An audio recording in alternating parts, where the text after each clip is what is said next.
tarehe 29 Oktoba hatupo tayari kupeleka mavi Ikulu. Hatupo tayari. Vyombo vya ulinzi na usalama vimejipanga vyema kuilinda nchi hii. Kwa hiyo hakutakuwa na nywinywi wala nywinywinywi. Na mimi ndio amiri jeshi mkuu nayesema hapa. On October 29th, 2025, Tanzania will not hold an election. It will face a final test. The streets are full of soldiers. Water cannons waiting at every corner. Opposition leaders are in jail. Citizens are told to stay silent. But this time, the people are not afraid. They are ready to rise. This is the story of how President Samia Suluhu Hassan, once praised as a symbol of hope, became the most feared woman in Africa, and how the people of Tanzania decided to end her rule, even if she refuses to leave. If you love this kind of content, go ahead and like this video and subscribe. Now let's get to the video.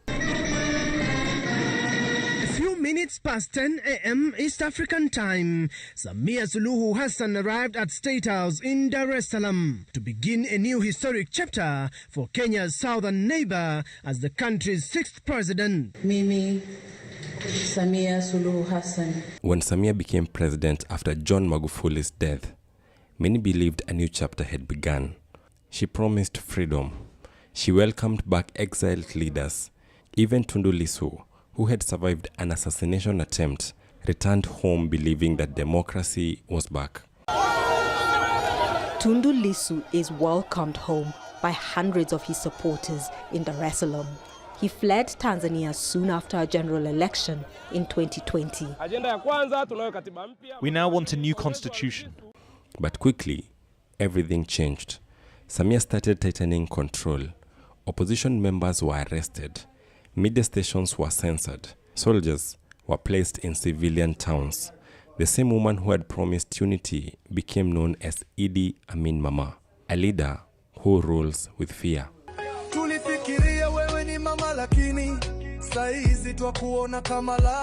Watu wanapotea sana. Na hatujui sasa nani anayefuata kwenye kupotea. Unaweza kunyamaza kumbe unafuata wewe. Hatujui nani atakayeuawa baadaye. Before the arrests, Samia tried something else. She filled TikTok, Instagram, and TV with her face, her colors, her songs.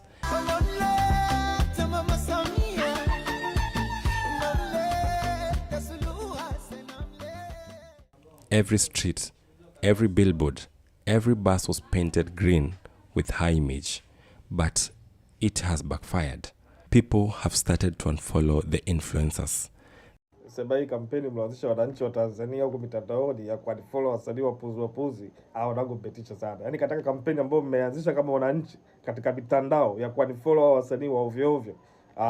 Yaani mmekuwa kama Wakenya sasa. Watanzania sasa mnataka kuonesha kama Wakenya mko vizuri. Celebrities who continue to speak for her lose fans overnight. Mnashusha namba zao ni mwendo wa kuunfollow tu. The more she's trying to force love, the more people are rejecting her. As the 2025 election has come close, Samia has seen people turn against her, so she has made her move. More than 100 opposition figures have been arrested. Journalists have disappeared. Citizens who continue to post against government online have been tracked, abducted, and some have been jailed. Utekaji umezidi. Maisha ya watu yanaharibika na Mungu atajibu. Kuna siku tutaondoka. Mtekaji ataondoka, mimi nitaondoka, mwenye madaraka ataondoka, watoto wetu watabaki vizazi baada ya vizazi. Lazima tuilinde nchi yetu. Tundu Lissu, the biggest threat to her power, has been in prison for over 200 days. He says he is watched by cameras even in the bathroom. He is kept in total isolation to weaken his mind. This is no longer a democracy. It is a prison. Mwenyekiti wa chama kikuu cha upinzani nchini Tanzania, Chadema, Tundu Lissu hatimaye leo amepandishwa mahakamani baada ya vuta nikuvute ya kisheria katika kesi ya uhaini na kusambaza taarifa za uongo mara ya kwanza tangu kukamatwa kwake mapema mwezi Aprili. Lissu alikamatwa Aprili 9 na kufunguliwa mashtaka ya uhaini na kusambaza taarifa za uongo mtandaoni. Anatuhumiwa kufanya makosa hayo wakati wa kampeni zake za kudai mabadiliko ya kimfumo kabla ya uchaguzi wa mwezi Oktoba mwaka huu. On October 29th, Tanzanians will go to polling stations, but there will be only one name on the ballot: Samia Suluhu Hassan. All other candidates have been jailed or disqualified.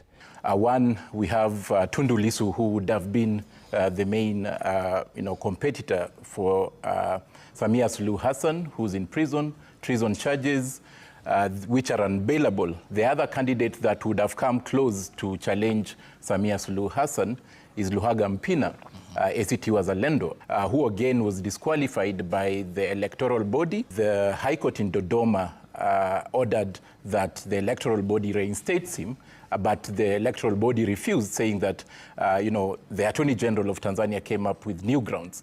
So you can already see that the electoral body is already meddling and looks compromised. The government calls it an election. The people call it a coup against the people. But that's not just it. We are talking of an environment where the state is using so much force. I normally joke and say it's repression on steroids. Samia Suluhu's government has found a way to place tanks and water cannons at every major street in the country. This is aimed at silencing the people. But silence is not peace. It is the sound before the storm.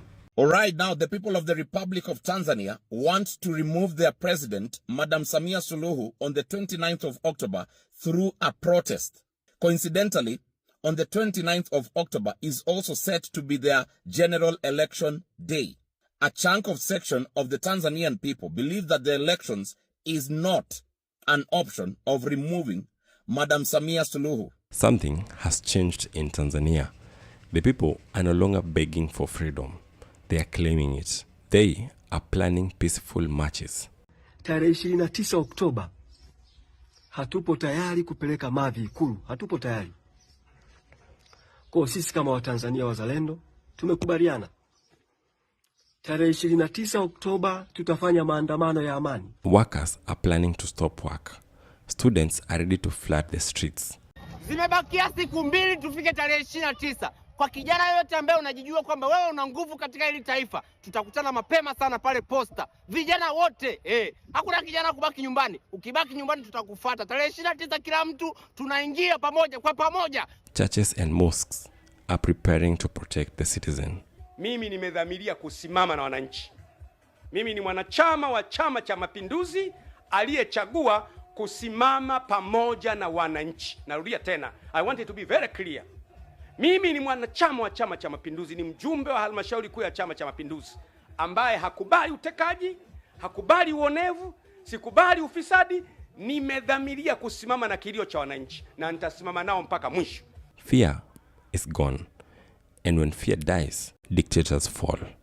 I think that it will be the finest protest in the world. Imagine someone thinking that you are there to vote, then suddenly you start shouting that, hey, mama ni mwizi, mama must go, and all kinds of the words. Kenyan youths, the same ones who fought against police brutality during their own protests, have now turned their eyes to Tanzania.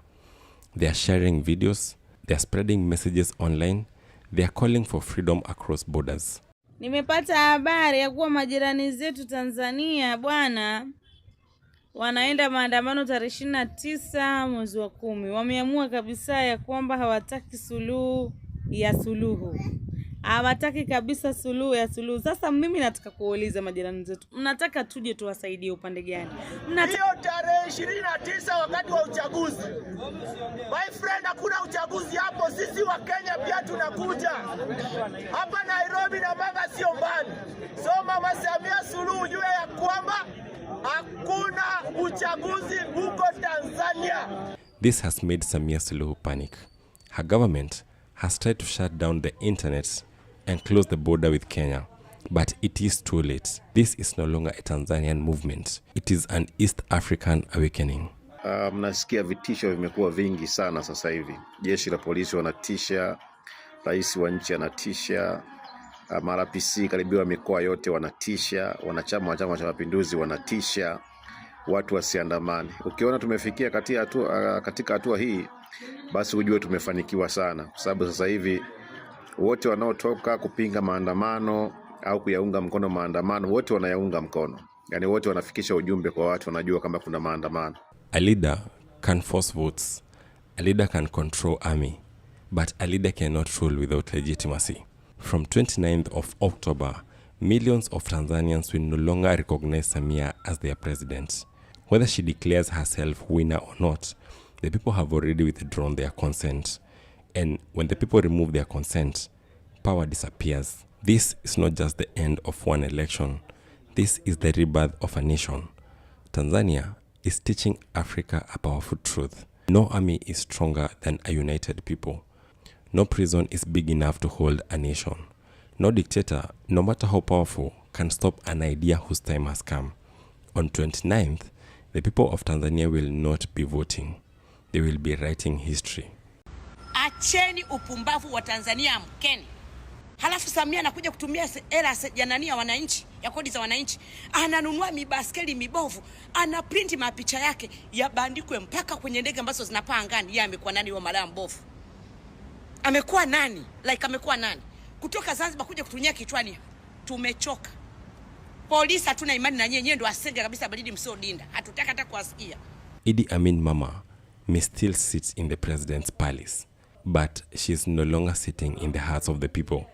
And when a leader loses the people, they have already lost everything. If you want to understand how tomorrow will actually churn out, you have to understand how the government, how the state has been dealing with every assembly. And this includes assembly, as I mentioned earlier, even in court. In April, while I was in Dar es Salaam, there is a group of more than 50 who are rounded up, who are trying to access court. 23 were arbitrarily arrested, taken to some forest, tortured. 2 were even sexually abused, and left there.